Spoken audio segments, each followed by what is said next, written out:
இன்றைக்கி என்ன சமையல் பார்க்கலாம் வாங்க. வழக்கம் போல் சுட சுட சோறு தான். குழம்பு வைக்கலைங்க. குழம்புக்கு பதிலாக இதெல்லாம் ரொம்ப சீப்பாக கொத்தமல்லியும் புதினாவும் ஒரு கட்டு 10 ரூபான்னு சொல்லிட்டு பெரிய பெரிய கட்டாக விற்கிதுன்னு சொல்லிட்டு இதில் ஒரு கட்டு அதில் ஒரு கட்டு வாங்கிட்டு வந்துட்டார். அதனால் என்ன பண்ணேன், கொத்தமல்லியும் புதினாவையும் சேர்த்து நல்லா வதக்கிட்டு கடலப்பருப்பு, உளுத்தம்பருப்பு, காஞ்ச மிளகாய் எல்லாம் சேர்த்து வதக்கிட்டு துவையெல்லாம் அரைச்சாச்சு. இது கூட பார்த்தீங்கன்னா இன்றைக்கி சூப்பரான ஒரு ரசம் வச்சாச்சு. நல்லா கேரட் ஃப்ரை பண்ணியிருக்கேன். வாழைத்தண்டு பொரியலும் பண்ணியிருக்கு. இந்த வாழைத்தண்டு, வாழைப்பூ, அப்புறம் சுண்டைக்காய், மணத்தக்காளி காய் இதெல்லாம் பார்த்தா விடுறதே மாட்டோம்னு வச்சுக்கோங்களேன்.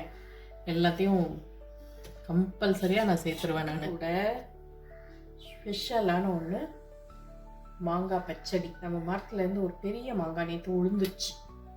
அந்த மாங்காயை எடுத்து இன்னைக்கு மாங்காய் பச்சடியும் பண்ணிட்டேன். இனிப்பு பச்சடி பண்ணியாச்சு. கூட இது கூட தயிரும் இருக்குது. இந்த வீடியோ உங்களுக்கு பிடிச்சிருந்துச்சுன்னா லைக் பண்ணுங்கள், ஷேர் பண்ணுங்கள், கமெண்ட் பண்ணுங்கள். புதுசாக பார்க்குறீங்கன்னா சப்ஸ்கிரைப் பண்ணிக்கோங்க. தேங்க்ஸ் ஃபார் வாட்சிங். பாய்.